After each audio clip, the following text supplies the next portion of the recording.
There's a special feeling when you arrive at a ballpark on a warm summer evening. The late sun casts golden shadows across the infield. The chalk lines glow as if painted just for you. You hear the sharp pop of the ball hitting the catcher's mitt, the thud of cleats on the dirt, the echo of a coach's whistle, and laughter coming from the dugout. Then there's the crowd.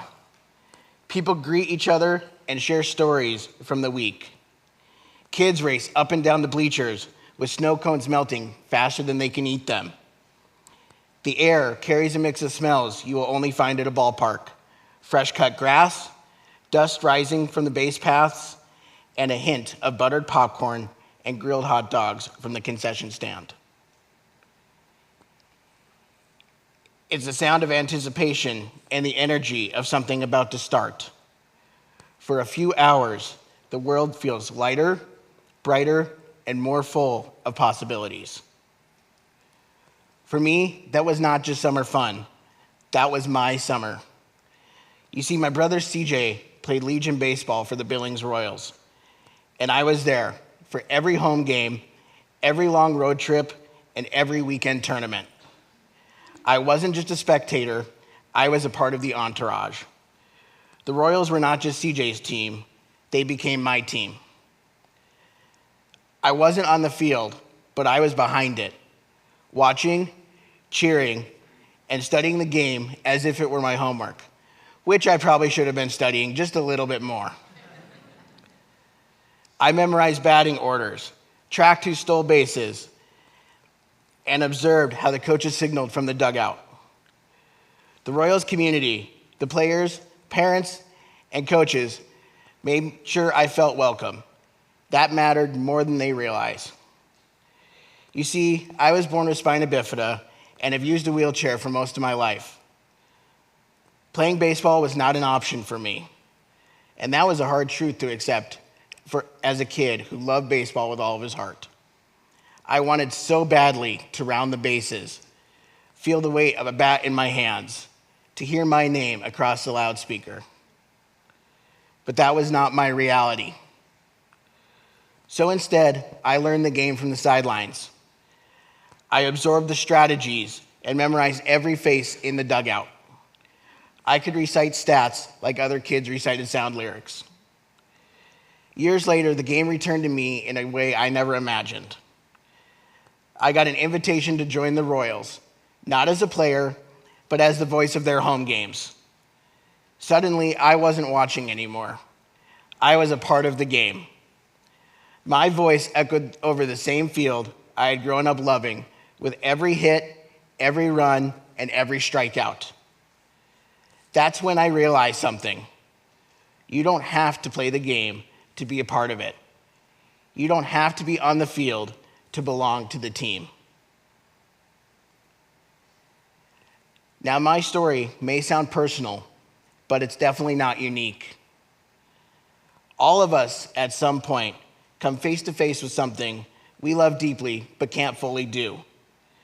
Maybe you love music, but the voice in your head and the one that comes out don't quite match. Maybe you dreamed of being an athlete like myself, but an injury or illness changed your plans. Maybe you see your life in vivid detail, but barriers, whether financial, physical, or systemic, make that path harder. That moment, the gap between dream and reality, can be very disorienting. It's like standing outside of the stadium. You can hear the roar of the crowd. You can see the lights. You maybe can even picture yourself inside the stadium, but you're standing there, fingers curled around the fence, wondering if you'll ever get in. And our culture does not make this easier. From an early age, we are taught that belonging is tied to achievement. If you're not doing the thing, you don't really count. If you're not on the stage, you're just the audience. If you're not on the field, you're just a spectator. But here's what I've learned. That belief is completely wrong. You don't have to sing to be moved by music. You don't have to wear a uniform to be part of the team's heartbeat. You don't have to fit the mold to give your passion a place in this world. Sometimes loving something from the sidelines is just as real and sometimes even deeper. Because when you cannot rely on physical skill, your connection comes from dedication, creativity, and persistence. That's when the sidelines stop being a place of limitation and become a place of strength. And that was when my story really began to change. But let's be honest, it's not always easy. Loving something you don't do, of course, brings grief. For me, that grief came often. It wasn't just about not being on the field. It was about what that meant for my place in the world. I had imagined a life where I could run out of the dugout, where I could hear my name announced on the loudspeaker, where I could feel the dirt under my cleats. When I realized that wouldn't happen, I felt like a part of me was left behind. That grief was made worse by other people's assumptions. Because I couldn't play, many thought I didn't understand the game. They would slowly and carefully explain the most basic rules as if my being in a wheelchair somehow meant I was completely new to the game. The truth was, I knew the game deeply. I studied it like other kids studied their homework. I could anticipate a bunt before the pitcher even wound up. I could read a defensive shift, and I could see the momentum changing in the dugout before it happened on the scoreboard. But that knowledge did not erase the longing. I still felt the ache of wanting to be on that field, to take that one swing, to feel the bat in my hands, and to be the one in the spotlight instead of watching it shine on others. I could picture myself in those moments so clearly, sometimes I forgot they weren't real. And that's the hard truth. Not every story is about defeating the odds. Not every story ends with the underdog getting the winning hit. Sometimes the victory is quieter. Sometimes it's about reshaping the dream into something that fits your reality. That was my turning point. I was not going to hold a glove or a bat, but I could hold a microphone. That microphone became a bridge back to the game I love. As the Royals announcer, I'm not in the lineup, but I am at the center of it all. I welcome fans, call players by name, and keep the energy of the game alive from the first pitch to the final out. Announcing isn't just a job for me, it's a connection. When a player crosses home plate, it's my voice the crowd hears. When the tension rises in the bottom of the seventh, I help carry that energy throughout the stadium. This role allows me to contribute, to add something, and to feel the same excitement everybody else feels. From the press box, I have a unique view. I see everything all at once. The batter's focus, the pitcher's nerves, the coach's signaling, and the crowd leaning in with every pitch. I am not in a uniform, but I am definitely part of the team.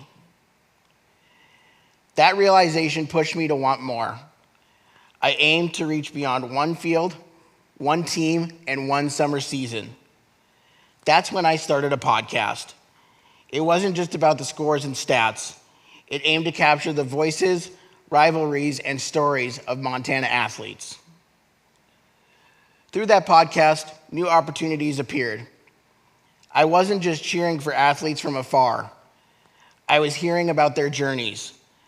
I learned what it felt like for them to win, to lose, to get injured, to recover, and to fight for something bigger than themselves.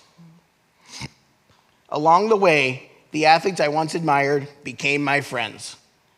Their numbers weren't just on jerseys anymore. They were stored in my phone. This means one very important thing. I can never lose my phone. Every step of that journey, from a kid in the stands to the voice of the Royals to interviewing Montana legends, has taught me something I carry every day. We don't always choose our role, but we can choose how much we commit to it. That commitment can make an unexpected role just as meaningful as the dream we once had.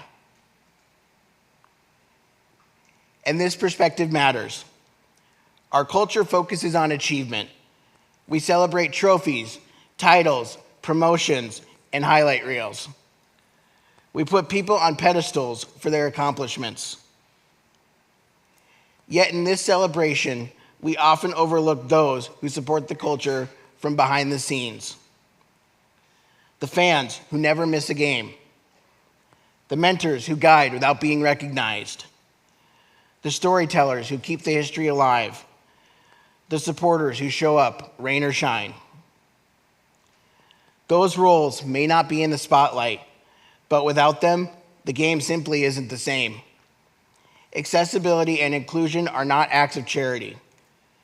They mean acknowledging every role, whether visible or not, matters. The value of a contribution isn't about how visible it is about its impact. True inclusion means we stop thinking that worth comes only from the main events. It means we recognize the importance of those on the sidelines. Sometimes that's in the stands, sometimes it's behind a microphone, and sometimes it's in a wheelchair, showing up repeatedly, proving that passion isn't just limited to those on the field. That's why I tell my story, because it's not just about me. It's about building a culture where no one has to prove that they belong. So here's my hope for you. Reflect on your own game. Consider your work, your community, your passion. Who's watching from the edges? Who's cheering from the sidelines but hasn't been invited in? Have you noticed them? Have you acknowledged them?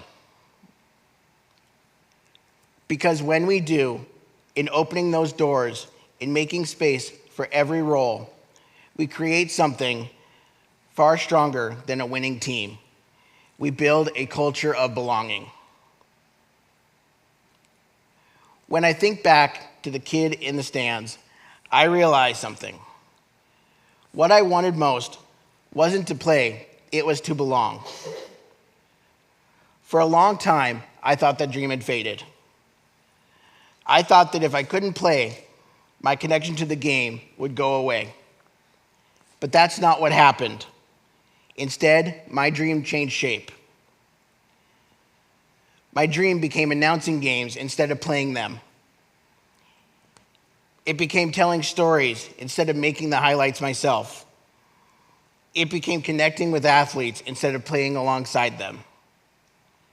That's the heart of loving something you cannot do. It's not settling. It's not giving up. It's finding a new way to live inside the thing you love.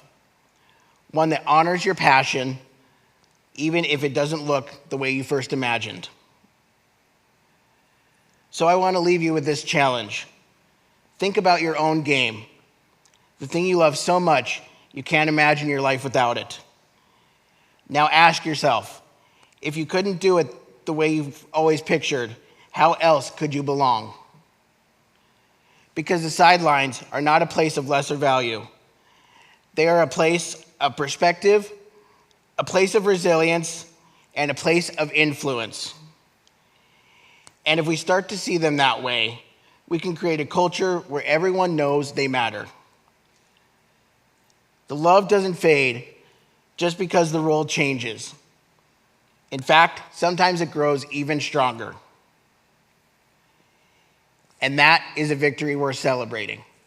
Thank you very much.